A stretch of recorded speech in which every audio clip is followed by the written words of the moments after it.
is daily Vikings entertainment. We just want the Vikings to win a Super Bowl before we die. I will ride with this group. Seriously, man. Please. And away we go. Hey, boys. Gentlemen. Time for some football takes. This is our NFL Takes edition of Purple Daily, our little playground. We've already ranted enough about the Vikings for the past 24 hours, so we're going to take a deep breath from that and talk about other things around the NFL. We'll get to Dex's tiers as part of this, but let's start with Grandpa's Barbecue. Shout out to Grandpa's Barbecue for seasoning this episode of NFL Takes. That's right. If you're grilling year round, you know, whether you're grilling your quarterback, grilling your meats, doesn't matter. Dry rubs, sauces. I'm more of a sauce guy, but I've come around more to dry rub. I've always been much more of a saucy type of dude, both on and off the field. But I've gotten more into the dry rubs with a bunch of my grilling stuff too. So go to grandpasbarbecueshop.com. Free shipping on orders $50 or more, and locally in the Twin Cities, you can find them at Fratelloni's location. So shout out to grandpasbarbecueshop.com. I'm going to give you a broad NFC take to start with. Okay. Then we can drill down if you guys want from there. But my first take for you guys is, as much as everyone was so excited to shuffle up the power rankings of the NFC and to flip the NFC on its head and tear these teams down from the top of the mountain and place new teams up, the NFC is pretty much the way it was last year through the first month of the season. It's the Eagles and the Lions, I think, as the two most impressive teams through the first month. And then you've got competitive but sort of flawed Packers and competitive but sort of flawed Buccaneers and some competitive but sort of flawed NFC West teams. So it's just like last year.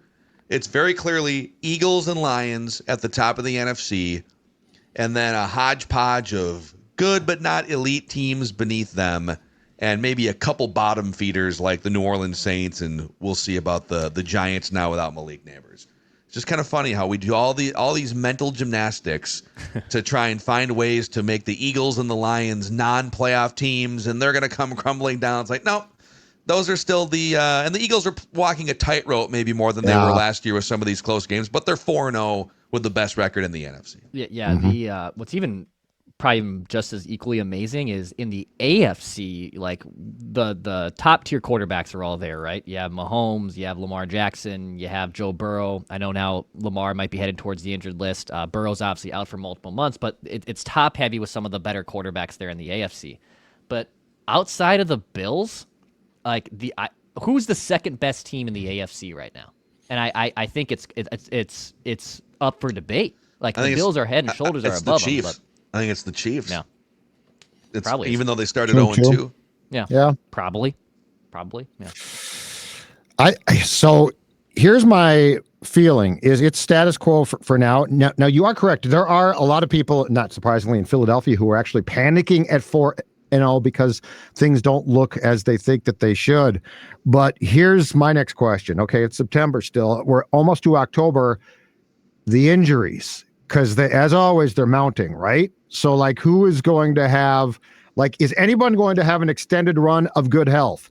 Or are we going to have what we ordinarily do, which is October, you get another slew of key guys get hurt, some are lost for the season. And then November. This is what makes this so much fun, is the league is so flawed in ways it can't control, which includes guys going out, that the snapshot that we have right now is interesting, but I feel like it could get turned on its head in some directions based on guys being hurt and based on that inevitable thing that happens. It feels like around November 1st, where a team that's sort of disappointing just gets its act together and starts to play well.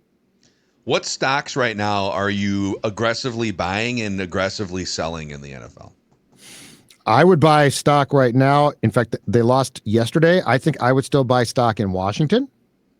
Yeah, because at some point they'll get Jaden Daniels back. I don't know. Yep. You know what? The Rams are 3-1. But like you said, Phil, I feel like the West is just sort of like this hodgepodge, right? But they're very competitive teams, all those teams. But a McVay coach team, I'm buying stock in. Who am I selling stock in? You know who I might sell stock in a little bit here now? Well, first of all, the Jaguars, who I think might be improved, but I don't trust them. So, and the Colts. I'd probably sell stock. That was a big win for Jacksonville yesterday, though. It was going on the road, San Francisco. I love clapping Liam Cohen, clapping Robert Saleh. Oh. Did you guys see so I guess according to my Twitter account, the audio all got out, and Cohen, after Cohen confronts Saleh about the sign stealing stuff, Cohen says, "Keep my name out of your effing mouth." Yeah, and Saleh comes back with, I'll F your world up. You don't want to F with me. I will F end your effing life. Oh, he went, I'll kill you, essentially. He said, I will effing end your life. And by the way, Saleh. Oh my God, dude. Saleh is big enough. Calm down. Saleh would scare me. That's like, we had a road rage discussion with Dex like a week ago. Yeah. I feel like there's certain places where people let their egos get way out of control compared to if they were in other situations. Like when you're in a car, and it sounds like Dex is like this. You say and yell and do things because you feel like I'm safe in my car. I can just drive away, And I think a football field is pretty similar in that those guys will say things to each other that they would never say if they were just like hanging out, at a restaurant. Well, and you're emotional as hell, right? Like you just got done with the game, and so you are jacked up. But but if you read the entire story, part of the sign stealing thing came back to the Shanahan coaching tree, and Saleh first of all said it's legal, and among the people that he mentioned were Shanahan, McVay, and Kevin O'Connell as being really good at stealing signs. Because I'd love to read that quote to the O-line committee guys today. Can you send me wherever you saw the transcribed quote from? I saw the keep my name out of your mouth part in that exchange, but the rest of it is juicy.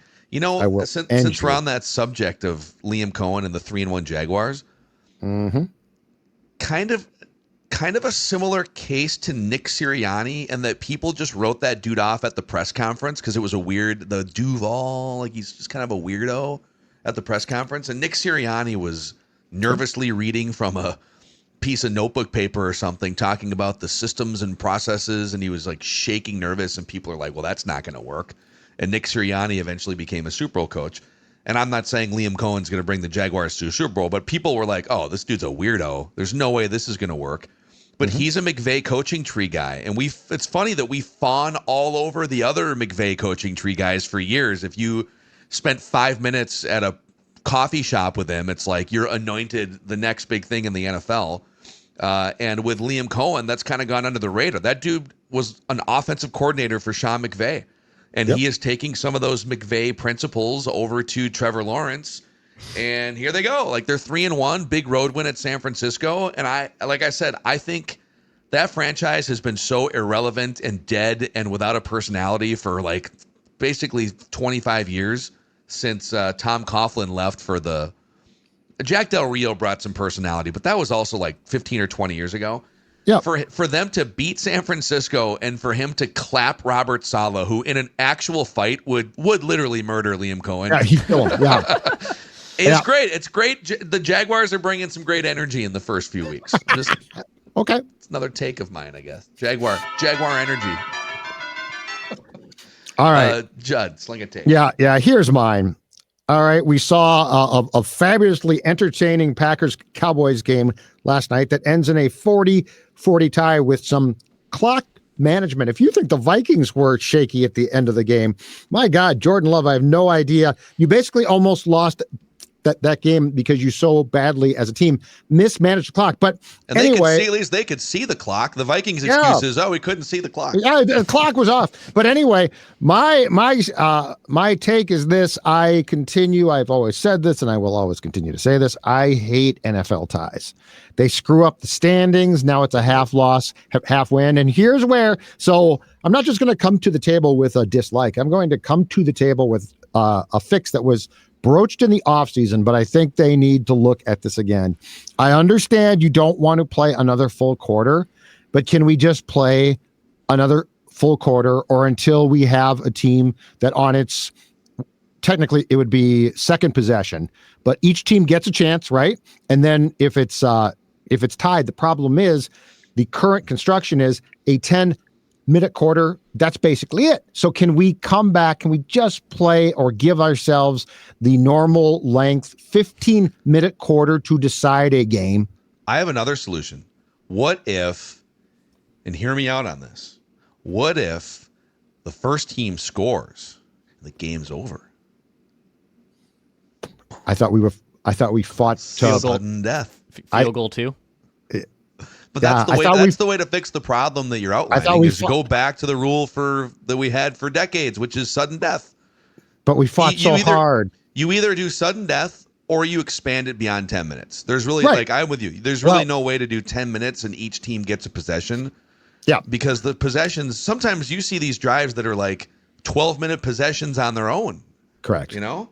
Hey, sudden death didn't bother me, but with the league having gone to these great lengths now, but by the way, now for each team to have a possession. So like the Bills can score a touchdown, but the Vikings get a chance to do the same. If that's how we're going to land, it's my opinion, you've got to go back to a full quarter. And is there really that big of a difference between a 10-minute quarter and a 15-minute quarter? I hate ties so much.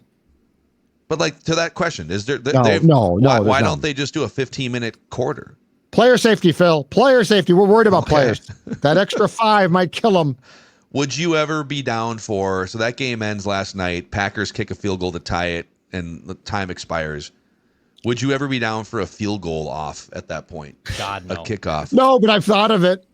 Would you rather that game end in a tie? Well, hold on. Or have the kickers decide it in a field goal contest? Hold on. Where do they start from? And what are the rules here? So like it's big leg Bill, okay? You start from 40 and you back it up 5 yards. So you kick a 40, a 45, then you kick a 50, and you send your full unit out there to try and you're it's not blocking just like right. A kick could get blocked. So you're obviously putting guys in a dangerous spot, potentially. I want some speed involved. How fast are you kicking these field goals to at this point? Like, how fast can you get up to the line and nail that kick? Yeah, it's like a speed round. It's how fast can you go from 25, 35, 45, 55? How fast can you get this going? So you're saying like you'd line them up. You get five field goal cracks. Yeah. And if you make all 5, that counts for part of it. But if you make all 5 in like under 45 seconds, it's bonus points. Yeah, something. Let's get weird. I would rather have, if the options are a tie, and you're right, like the standings now, it's like, okay, the Lions are 3-1, the Packers are 2-1-1. Yeah, I hate the Vikings are 2-2, and now we have to do mental gymnastics all year to figure out.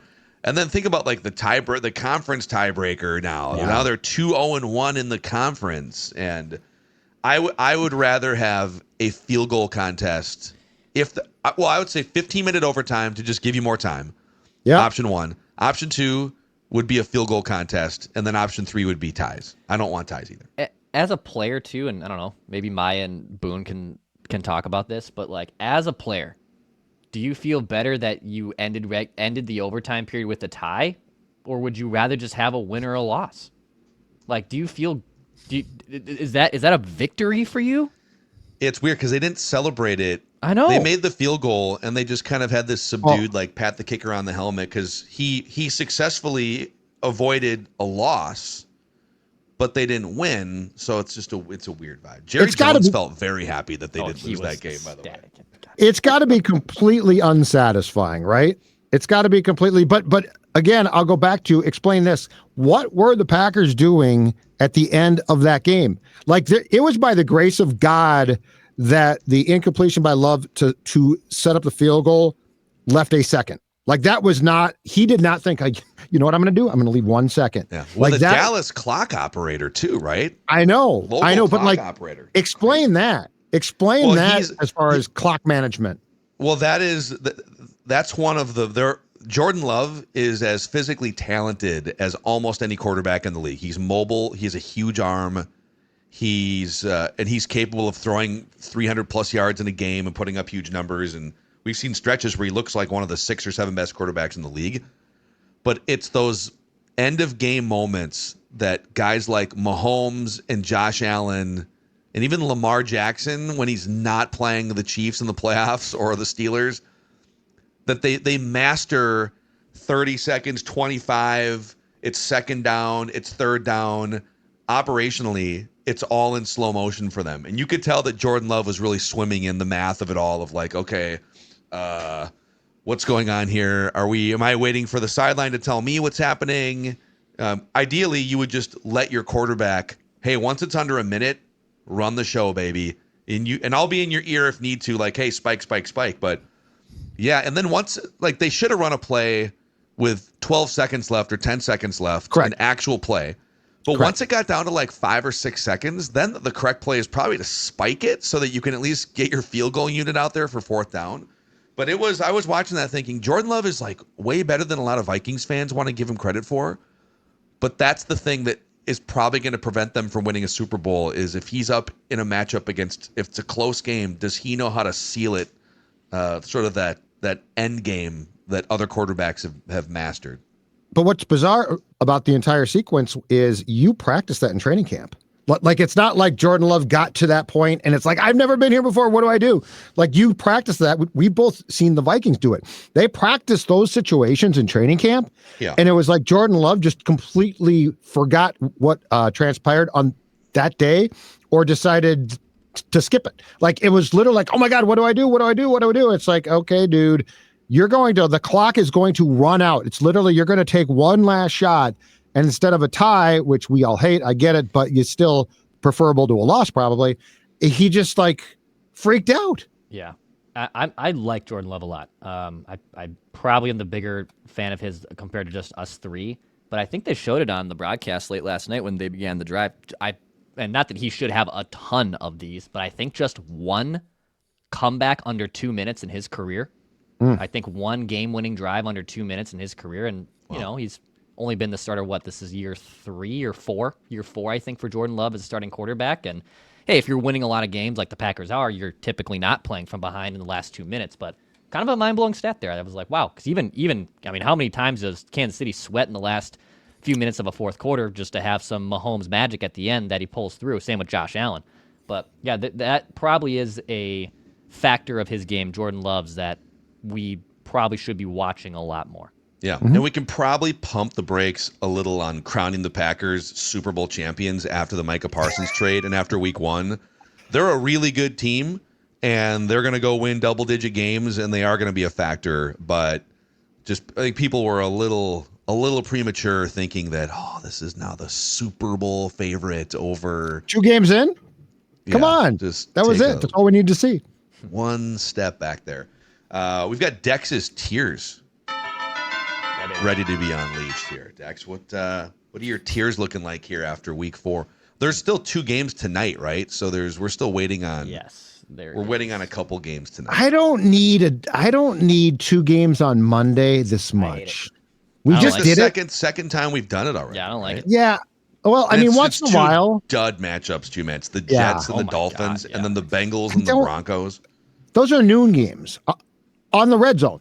Those are actually London games. Those should be London games.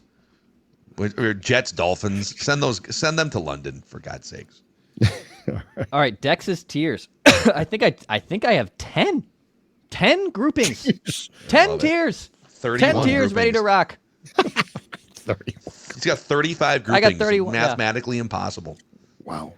All right, so we'll start at the top. Super Bowl favorites. No controversy here. Bills and Eagles. Clearly the 2 best teams in each of their conferences. Bills have been awesome. Eagles have been awesome. We just talked about how the NFC looks exactly the same. The Bills have probably jumped up as obviously the favorites in the AFC. Whoever the second best team is, whether that's the Chiefs, some other contenders in there maybe can put up a fight. But these 2 teams, no controversy here. This is your Super Bowl matchup, most likely. Bad Bunny, by the way. Halftime show. Judd, you excited for Bad Bunny? No. I was looking for. I don't know what I was looking for, but I'm a Bad Bunny guy. That's pretty awesome. Tay talked to him about it, but they couldn't. It sounds like come to a deal.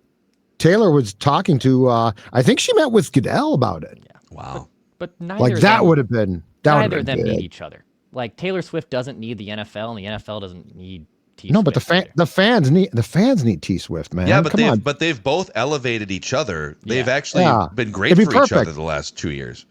It'd be perfect.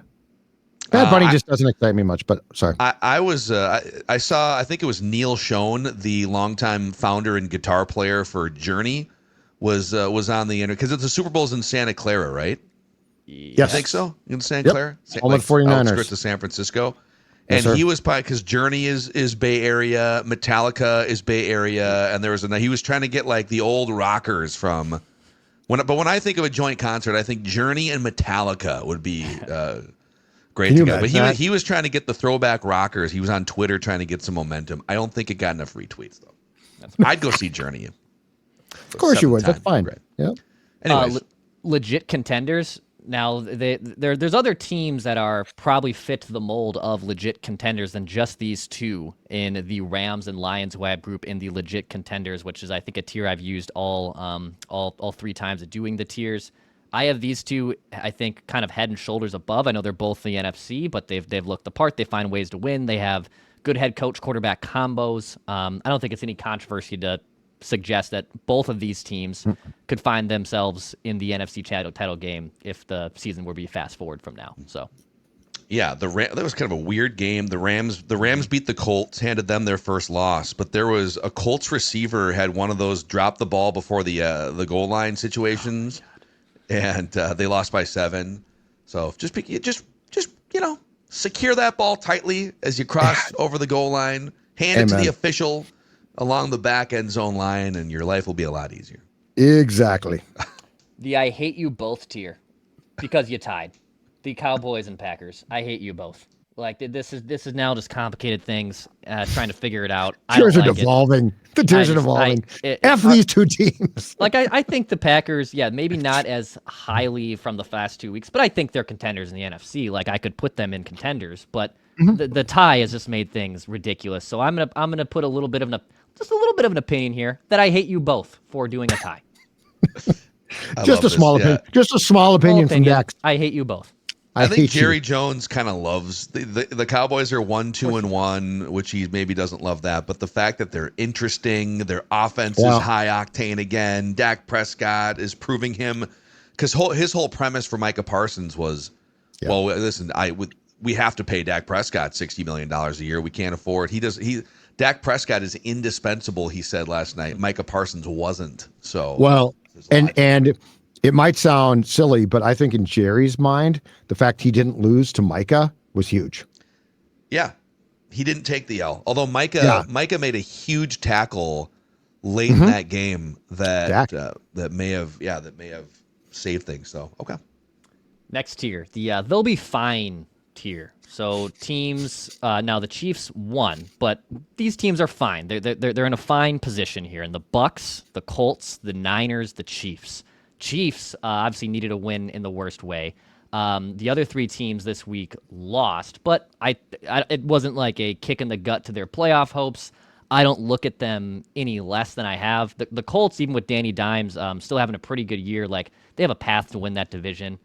So this is they'll be fine tier. They'll be just fine after the first month of the season. The Chiefs were, I think, of the Ravens and the Chiefs yesterday.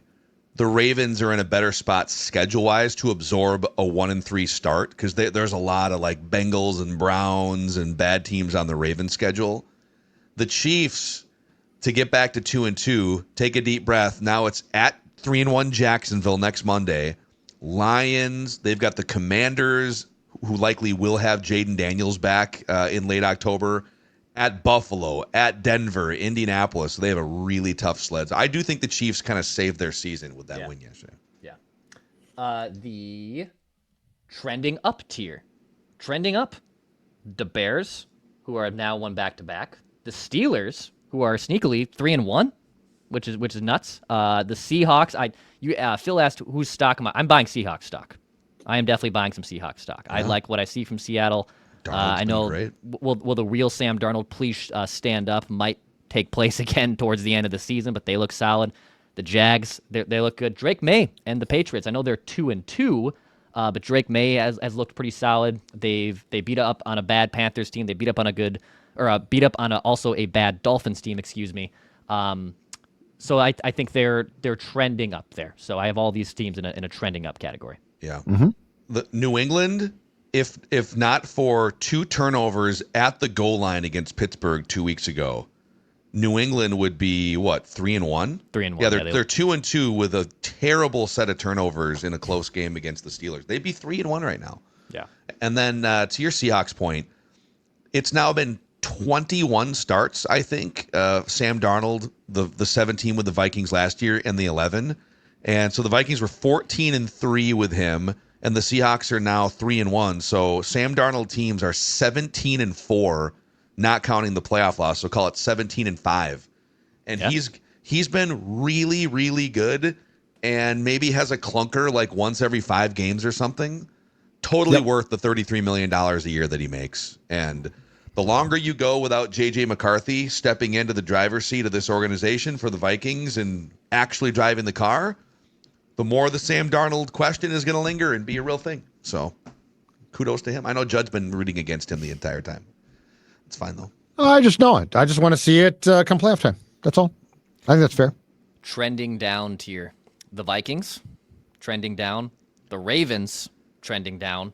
The Cardinals, man, life comes at you fast if you're a Cardinals fan, right? Like you're 2-0. All right, you start season 2-0, and then you lose Sunday, Thursday, and all of a sudden you're 2-2, and there's questions about how legitimate you are. And then the Bengals, just with, Jake Browning, good luck. No Joe Burrow. They actually get off to the 2-0 start for the first time, and then they lose their starting quarterback. So trending down, whether it's just losing players because of injuries, same thing with Lamar in Baltimore, trending down from where we had them probably at the beginning of the season. So here's a question that's incredibly tough coming out of the bye Vikings 4-game stretch that we talked about. Is that now an incredibly tough 2-game stretch? So Philadelphia, difficult. Detroit, difficult. But 2 of those teams, if you recall, are Baltimore and the Chargers. So you don't think those are tough games still? Well, they're tough. They're tough games, but they're not the gauntlet that they appear to be. I mean, if Lamar is out, I feel. Yeah, we need to know about Lamar. If Lamar is in, well, yeah, if Lamar is in, but if Lamar is out, and then for the Chargers, Alt now being out, which he almost certainly is going to be for a month or so because of a high ankle sprain.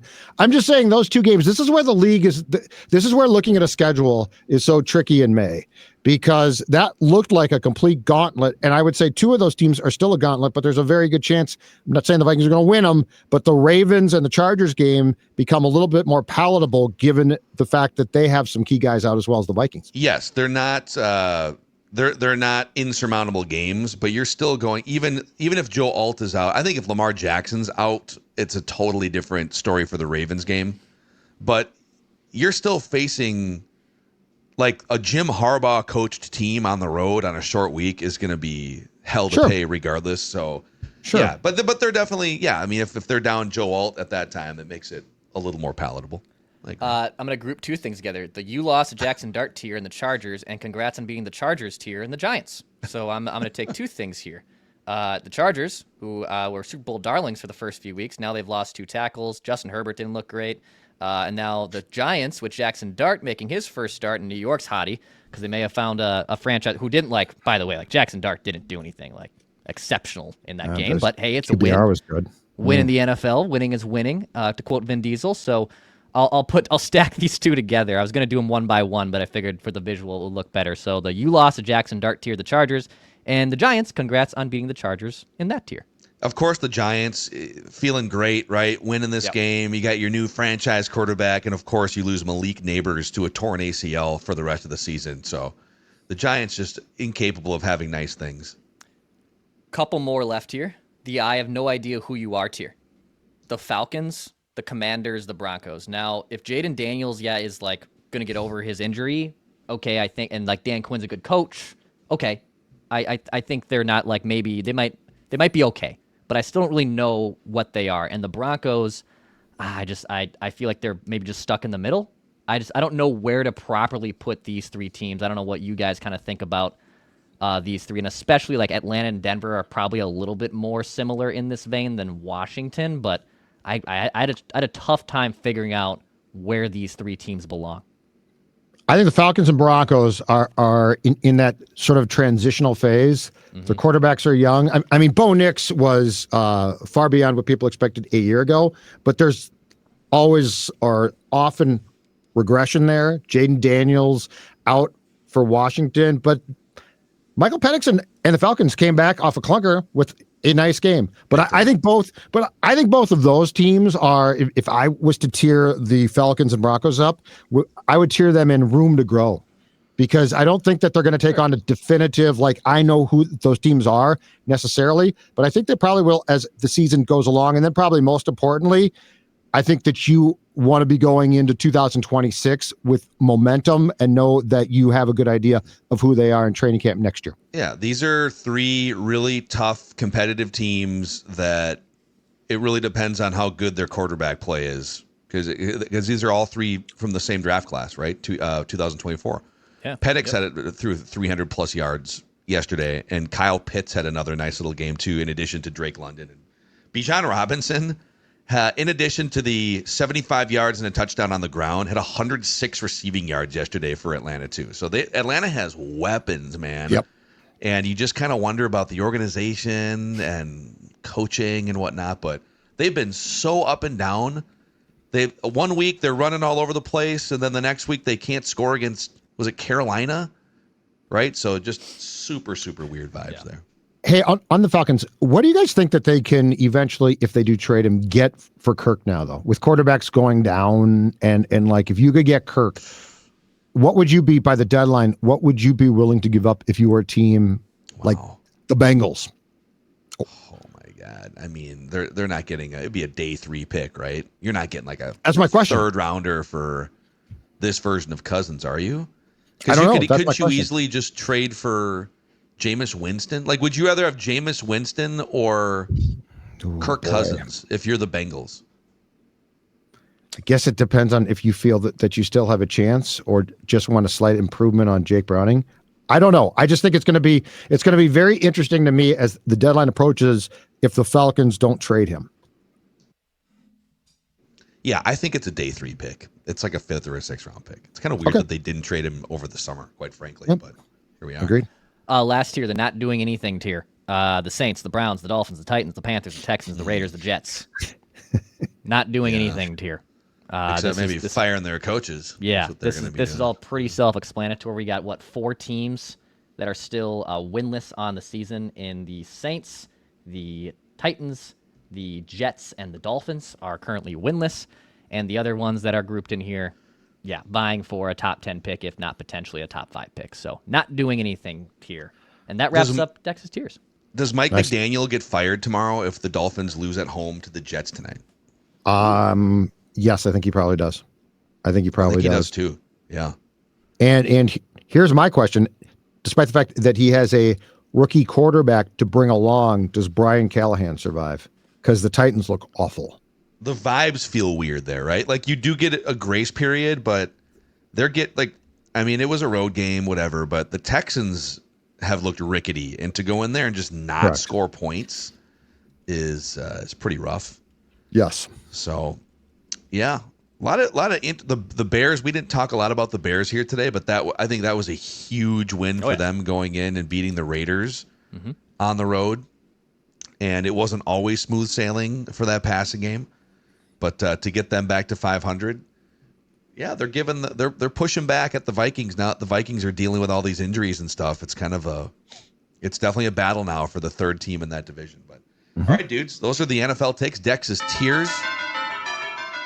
Our regular spot here on Monday where we sling takes about the league at large, and plenty of Vikings fallout from Ventline, from the Monday show, also with our hottest takes and our pie chart of blame. And tomorrow, for the Vikings side of it, we will attempt to put even more context to the state of the Vikings discussion. So we'll see you guys tomorrow. Purple Daily.